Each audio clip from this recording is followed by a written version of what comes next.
To be transparent, one of the things I love communicating every week. I love the opportunity to be able to stand in front of a group of people and talk about what I see as one of the greatest things to ever happen in my life, and that's ultimately coming to just a firm foundational belief, not only in a God, but a benevolent God, and a God that's so benevolent that He was working to reconcile our biggest problem, and that's our separation between us and Him, and that ultimately He does have life, that if we're willing to lean into obeying Jesus, to following Jesus, that it actually will make our life better and make us better at life, in this life and in the life to come.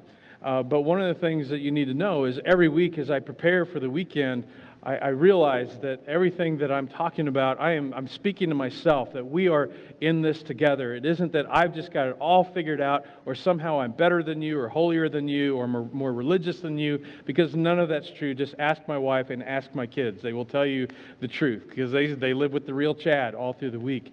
But for me, the excitement is that of sensing there is a sense of direction that can lead us to a better place, the place that we ultimately want to be in our life and in our relationships. So as we talk about today, it hits home, because over the last year I celebrated 52 years as a human being on this planet, and I guess I thought that as I got older that I would move past this inclination that we all seem to have, and it's this inclination to look to my left and look to my right and look at everybody else to ultimately figure out what are they doing, and what do they have, and how do they look, and what are they accomplishing, and how successful they are. And I end up comparing myself.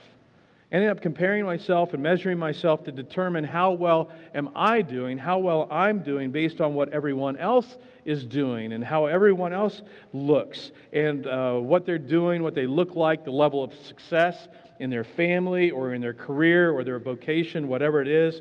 And even though we know intellectually how unhelpful and unhealthy that this is, it's something that all of us deal with. And it began for me where I think it began for most of you, and that's in school. For me, it really began, back in the day we called it junior high. Now we call it middle school. And some of you are old enough, not all of you, but some of you are old enough to remember when Jordache jeans first came out. And when they first came out, they were like $120 to $160 in today's dollars. And everyone in school had a pair, so I felt like if only I had a pair, then I would be cool, I would be an insider, I would feel like less of an outsider. So I begged my mom to get me a pair of these. I guilted and shamed and did whatever I did, bribed, and she finally got me a pair of Jordache jeans. And I remember strutting down those school hallways, and I wore the threads out of that one pair of Jordache jeans. And this helped me feel okay about myself for a few days. But it wasn't long before about 100 other things made me feel less than. I just felt less than. And there's something in each of us. There's just something in each of us that we're always looking to our left and we look to our right to try and figure out, how am I doing? Am I acceptable? Am I measuring up? But the problem is, this never satisfies. And we all end up with, what we all end up wanting is a bigger We want a bigger to add to all the adjectives that describe us. Now, the name of this message is the land of and this is the land that we all live in, meaning we all want to be rich skinny smart tall prettier, happier, talented right? I just want to be fit stronger, funnier, and even if you like someone, even if they're a friend, you would like to go away from your time with them, maybe lunch or coffee, and go home, or see some of your friends or people on social media and feel deep down, okay, I have a little more than them, because if I have more than you, then somehow I feel better about me. And that's just human nature. As we grow up, we start dating, and you want your boyfriend or your girlfriend to have some okay? I want him to be rich her to be skinny him to be handsome and the more romantic and then you get married and you give lots of to your spouse. But the problem is, we're lying to ourselves. And so I'm hoping, if nothing else, over the next 3 weeks, with what we've got also coming up with the Enneagram workshop. If you don't know what I'm talking about, please talk to me about after service. We've got that next Saturday. But my hope is that if we don't do anything else, that we'll come out the other side of this and quit lying to ourselves. Because we tell ourselves, well, I just want my husband or my wife to be the best version of themselves, okay? But the truth is, we want them to be especially when we look around at other women's husbands or other men's wives. And we start them like, honey, you need a little more here, a little less there. And then we say some of the worst words any spouse could ever hear. Why can't you be more like? And then fill in the blank with somebody's name. And we name someone else in this, or we may not say it, but they get it through the subtle messages, and this can just be so toxic. And it's not even about them. It's about us. It's about you. And then you have kids, and you see how quickly other people's kids are developing or advancing, and where everybody else's kids are going to school, and suddenly, they're saying their alphabet by the time they're 6 months old, and they're walking by 9 months, and, or you look at what other kids are reading, and they skip the grade, or they're playing up in sports, and then you begin comparing and erring your kids. And again, it's just like, I just want my kids to reach their full potential. No. You're comparing your kids to other people's kids. And more accurately, you're comparing yourself and your parenting skills and your parenting success to the success or the perceived success of other parents. And you'd never admit this, but there's sometimes a tinge of satisfaction when your friends' kids don't quite measure up, right? It's like you kind of love it when they mess up or they stay a few steps behind your kids or your grandkids, or they get in trouble, or they don't get that scholarship, or they don't get into that school, or their son's a little slower, or the daughter's a little shorter, or they're a little poorer, or he's a little nerdier, and you start to feel superior.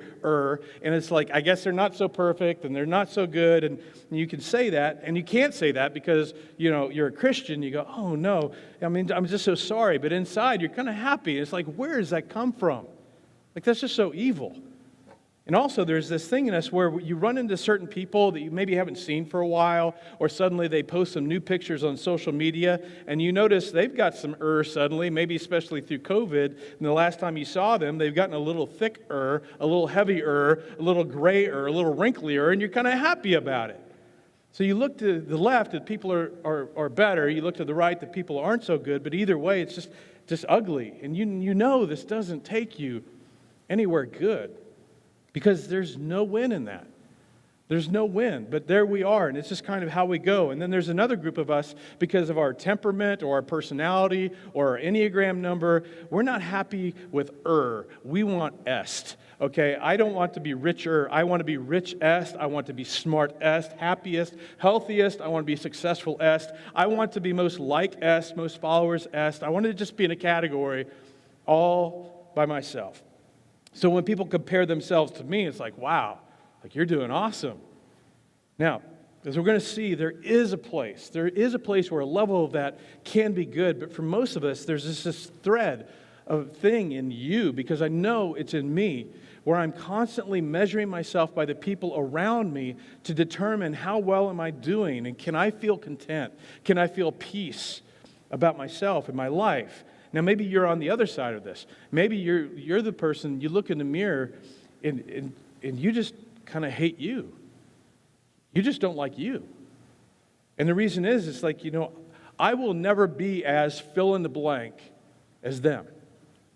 I'm just never going to be that skinny, or I'm going to never be in that kind of shape. I'm just never going to be that happy. I may never be happily married, or I may never be that happily married, never have that kind of career or success or financial margin. You may never look like that. You may never drive like that or live like that, and your kids probably aren't going to ever go to those kinds of schools, and you end up looking in the mirror, or when left alone in your thoughts, and you compare, and you just don't like you. And if that's you, if you get nothing else out of what we're going to talk about in our time together, that when you begin looking or begin scrolling to determine how am I doing, And how am I doing compared to them? If this one thought could just lodge into your heart and into your mind, it's this, that there is no win in comparison, none.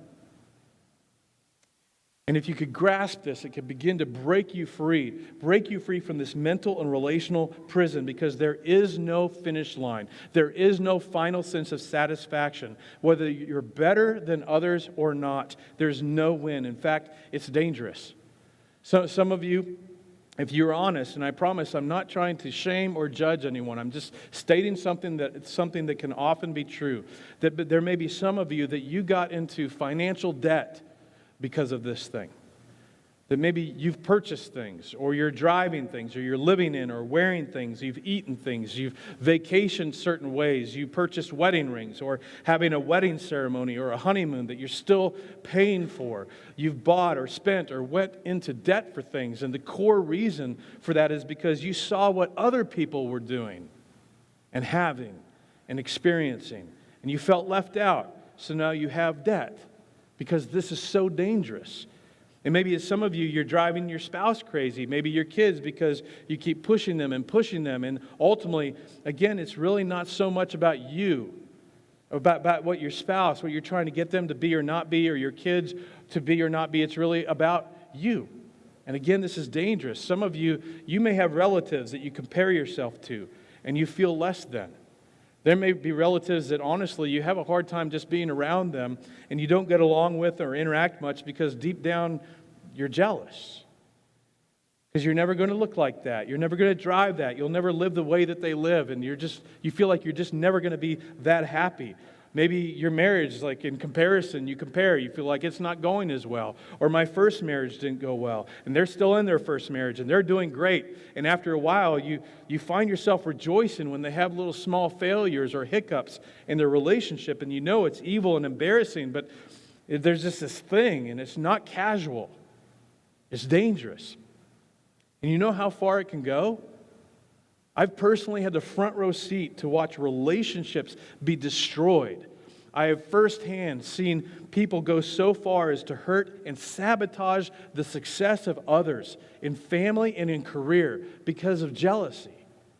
We all have the potential to hurt people or allow people to be hurt because of our tendency to compare where we are and where we aren't to the people around us. In fact, when the Jewish leaders handed Jesus over to Pilate, two of the gospel writers tell us that Pilate understood the reason that they are handing Jesus over to me is because they are jealous and filled with envy. He had the love and the awe of the crowd. They wanted the love and the awe of the crowd. And this envy and this jealousy and this comparison thing, it is just so insidious. It drove these men to actually hand over an innocent person to be crucified.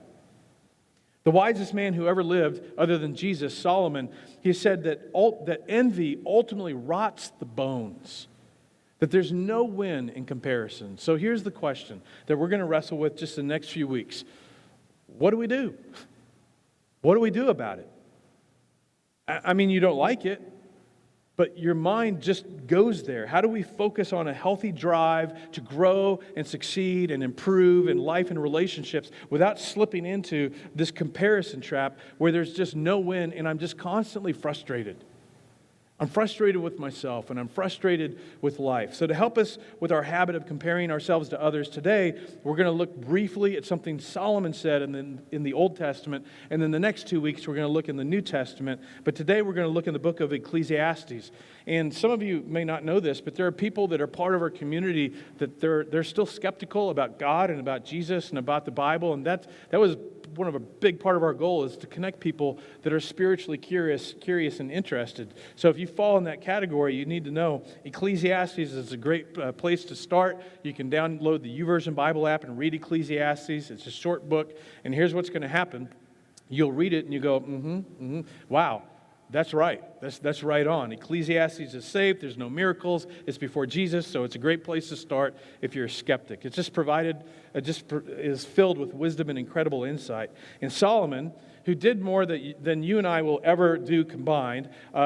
Your wife's pretty. His wives were prettier than your wife. Whatever you think you're going to do or accomplish, you're not going to keep up with Solomon. And as a guy, you may be good looking. You are not Solomon good looking. Okay, he created one of the 7 wonders of the ancient world. He was the wealthiest person in his lifetime. Kings and queens came from all over to sit at his feet and ask for wisdom. And what Solomon wrote will sound like something written last week, not almost 3,000 years ago. And here's his assessment. And I saw that all toil. How much toil? All toil. I saw that all toil and all achievement spring from one person's envy of another. He says, I've been looking around, I'm a student of human behavior, and I've observed that for the most part, what drives people is competition.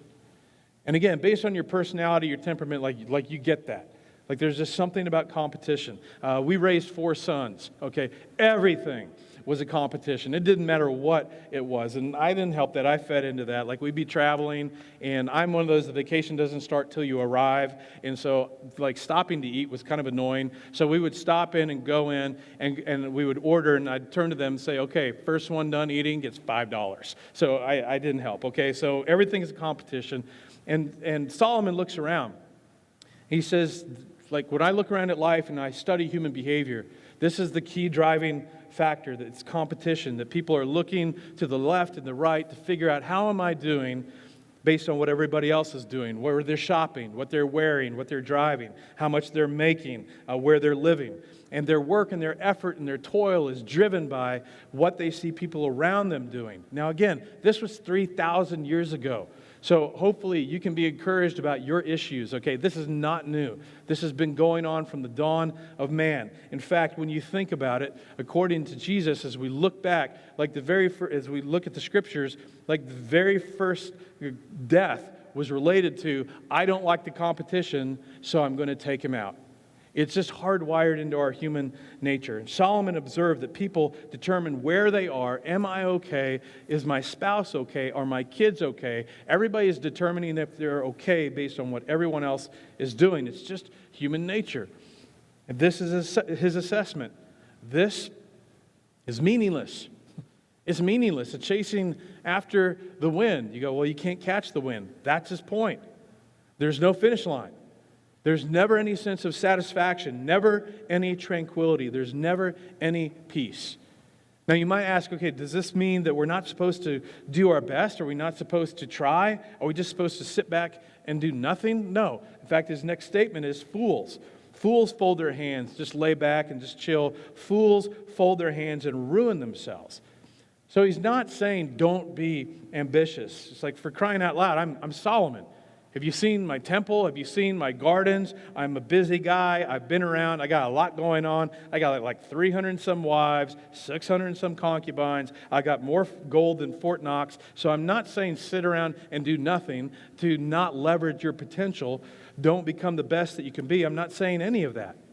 He would say only fools just chill and do nothing, because eventually if you do nothing, he says you'll self-destruct. Okay, you'll hurt yourself. And then here's his way of kind of flushing out this whole idea that there's no win in comparison. He says, better is one handful with tranquility than 2 handfuls with toil and chasing after the wind. And the imagery is so rich. He's saying it's better to just have one hand open, with the implication that God can put and take out of it anything that he wants to, anything he chooses. Better to have tranquility and contentment with what one hand can hold than to have 2 fists just clenched around everything you can get. Because he says, if you live like this, there will never be any peace. There will never be any tranquility. It's like chasing after the wind. Because no matter how much you can put into these 2 hands, there's going to be always something more that you want to try and grasp after. And there'll be more than you can get. And as a result, you never have peace. You never have tranquility. because there's more than you can get. And then you begin to grasp for more, but you can't. And then you can begin to descend into bitterness because everyone else seems to be getting what they want. Everybody else seems to be finding a mate, and you're not. And you try to grasp for more. Maybe it's that you begin to ignore or neglect or move your spouse and move your family to the side because to be able to move up you have to go after another opportunity. And you see your peers advancing and moving up, and you feel the pressure to do more and get ahead or stay ahead. Or you start to compare your daughter to somebody else's daughter, and you try to manipulate your son because you heard what somebody else's son is doing. And you begin to bring up that issue with your husband or with your wife again because you've seen what your friends' husbands or wives are doing, and there's just no peace.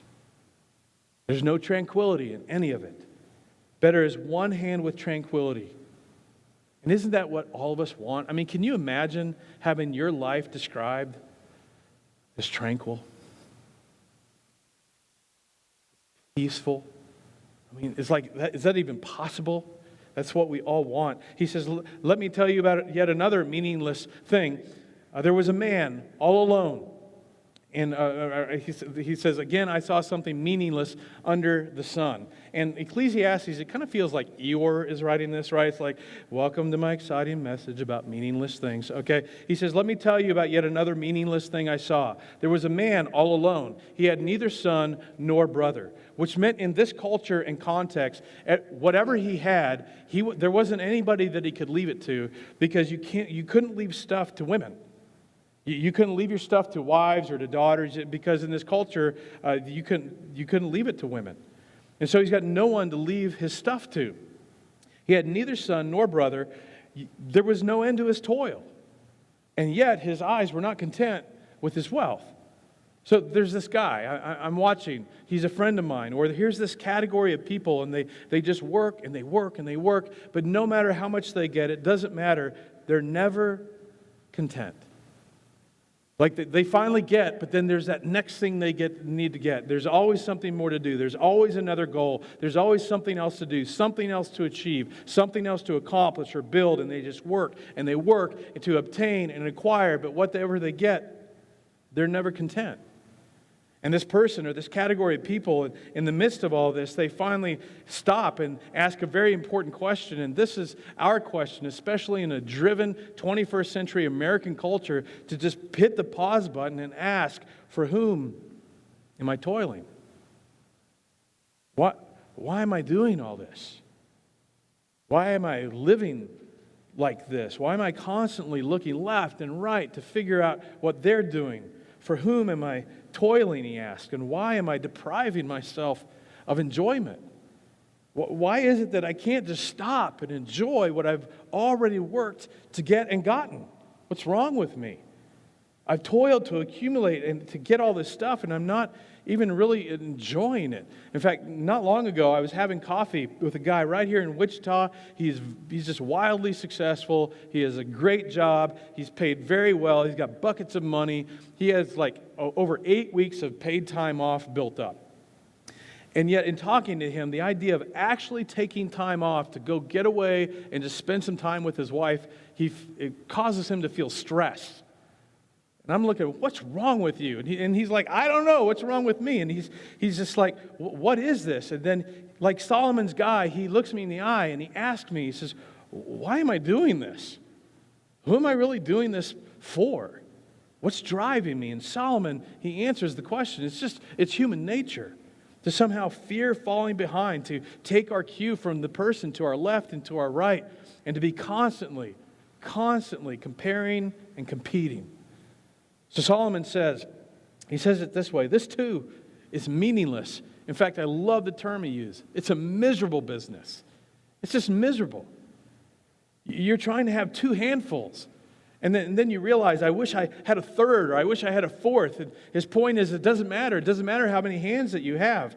Because what you accomplish or how much you have, it's just never going to be enough. It doesn't matter how smart your kids are, how cute your wife is, how handsome your husband is, how much money you have. It doesn't matter your GPA or what you get on your SAT. It doesn't matter how high up the corporate ladder that you climb. As long as your mindset is like this, Solomon would say, you're going to be miserable. It's a miserable business. And you will never be able to just enjoy your life. Why? Because there's no win in comparison. So the question that I want to leave us with is this one. Where are you looking? Where are you looking? Is it a sibling? Is it a peer? Is it a friend? Is it your mom or your dad? Is it family? Is it dollars? Is it your boss?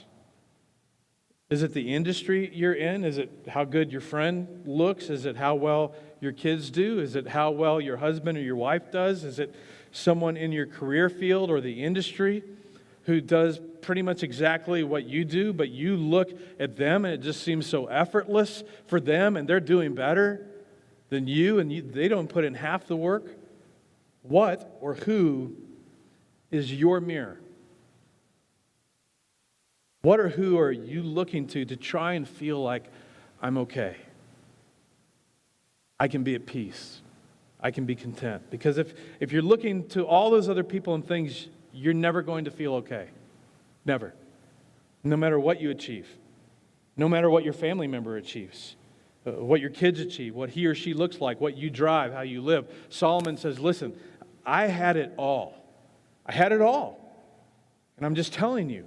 I've been there, I've done that. It is chasing after the wind. But all of us are using something or someone as a mirror. All of us are looking somewhere to determine how are we doing? How am I doing really? And the thing you've got to determine is what or who am I going to use as my reference point to tell me that I'm okay, that I'm doing all right. And no matter how old or how young or how great or how not great, there's something in all of us that is looking somewhere at something or someone to convince us that I'm okay, I'm right where I need to be, I'm doing exactly what I need to be doing, I don't need to do any more or any less, I'm fine. So next week we're going to dive right into the question, what or who should my mirror be? We're going to look somewhere. We're going to look somewhere. So where should I look? But before I let you out, and just to make sure that we're all on the same page, understanding that we all face this reality, that the face that I do this, and I might even potentially be driving certain people close to me crazy in my life, and I might be taking my life in a direction that I might ultimately regret. Here are some questions. The first question is just this: Are you exhausted? Are you exhausted trying to keep up with fill in the blank?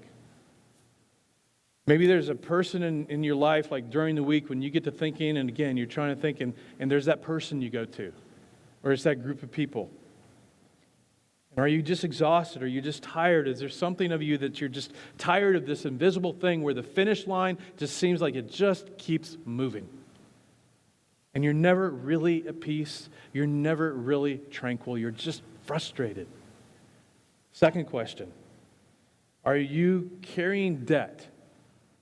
Do you have debt from trying to keep up with, and again, fill in the blank? Like, if you really look at it, is this potentially part of your financial issue? I mean, you can blame it on the economy and COVID and you lost your job and everyone else has a car payment and everyone else needs at least 1,800 square feet in a nice neighborhood and everyone else spends this kind of money and everyone else spends this money they don't have. There's all this stuff, but maybe at the root, maybe behind all those financial problems before they surface, there was just something in you for just the sake of, I see these people around me, they're having this, they're accomplishing this, they're doing this, so I want to. They have and they do, and I want to have and do what they do. And if you really dig in, this has contributed to part of your financial problem and struggle. Are you allowing what others have and do to keep you from enjoying what you have and do? As the great theologian Sheryl Crow sang back in 2002, is not having what you want, it's wanting what you've got. Are you allowing what others have to keep you from enjoying what you've got? Because you've got 8-foot ceilings, they've got 10-foot ceilings, and now you hate your house. Okay, so like a year ago, I helped my sister and her family move from their home in Andover to a new home in Andover, and it's big, it's beautiful, it's a corner lot. There's big trees, there's a lake in the back, fenced-in backyard, high ceilings, hardwood floors, see-through fireplace, windows everywhere, and it took everything in me to not go home and hate my house. Why? I mean, my house was just the same as when I went to go help her move, but this can happen to all of us. And to continue to be embarrassingly honest with you, again, so that you know we're in this together, okay? As most of you know, I led the way in us planting this church 4 years ago. Actually, the conversation began almost 5 years ago. And just so you know, planting a church is just a little bit crazy.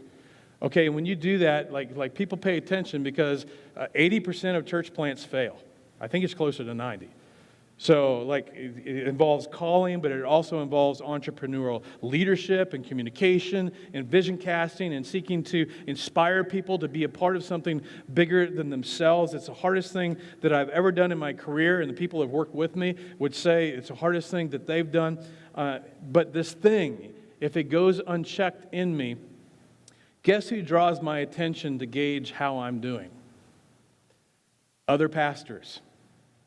Other leaders, especially other church planters, especially other church planters in Wichita.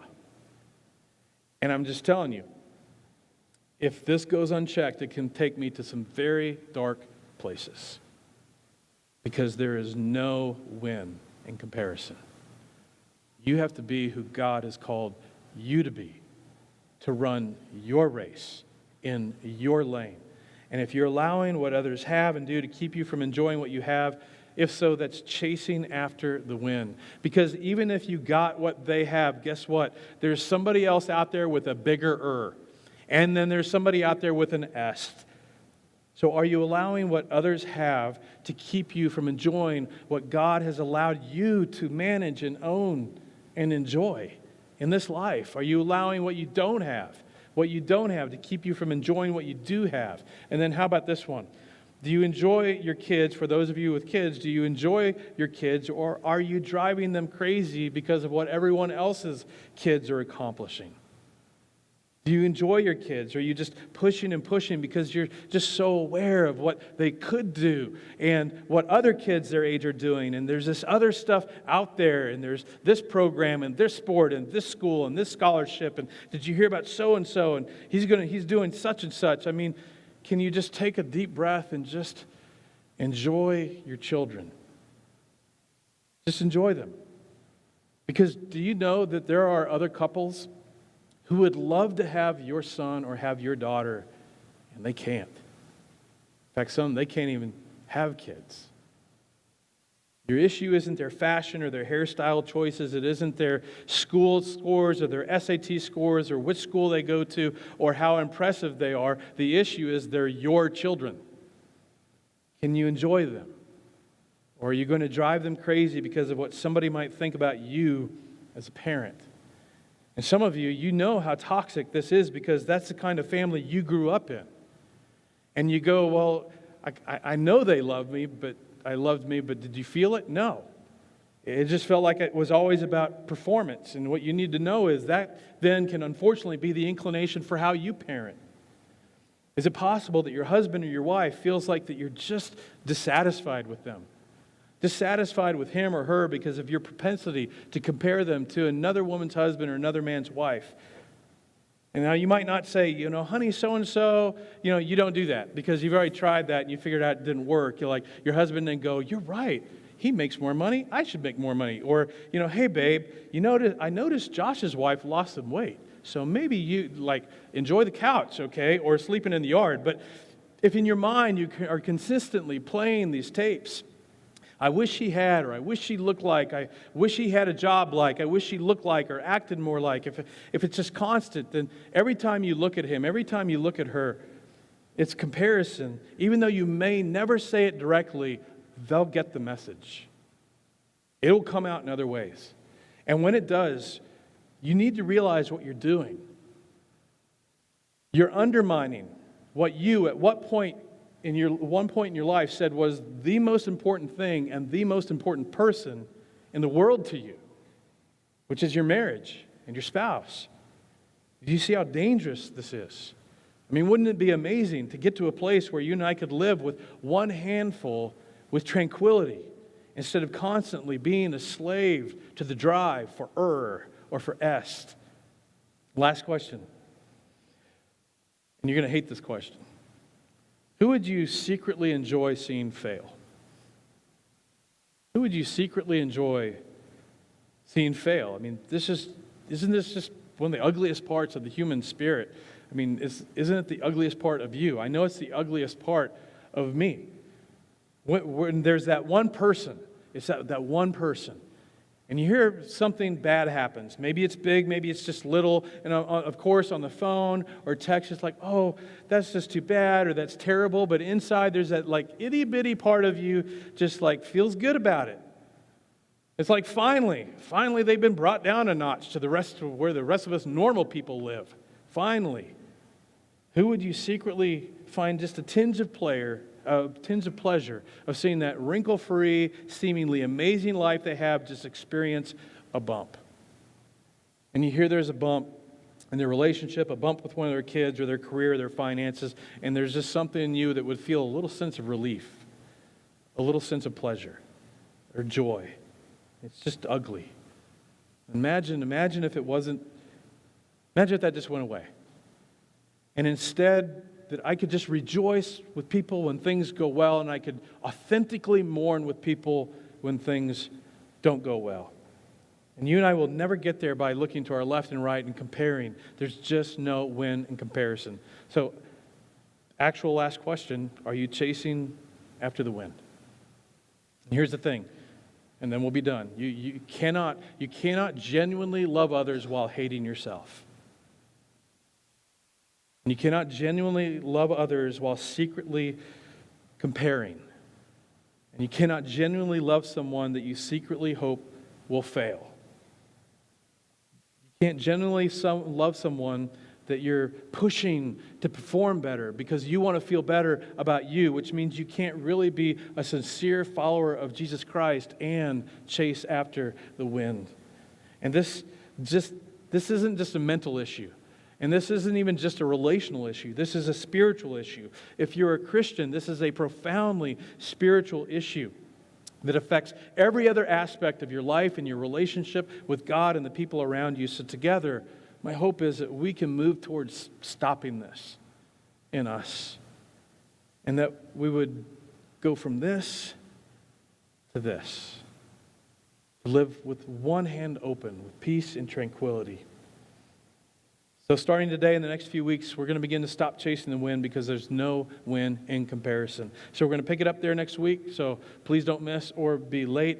Let me pray for us. Father, it's so much easier to say than do.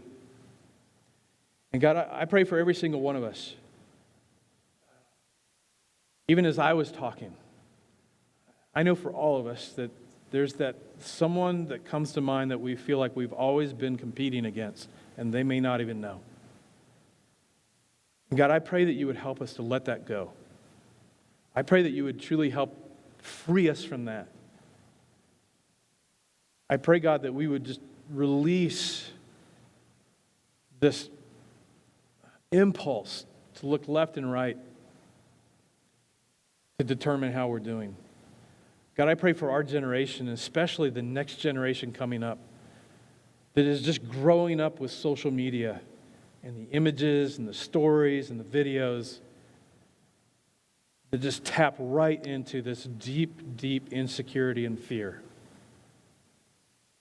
And Father, I pray that as a community, that you would help us to get this right, that you would cause us to lead the way. into turning our attention to the thing that we should turn our attention to figure out if I'm okay. I pray all of this in the name of Jesus. Amen.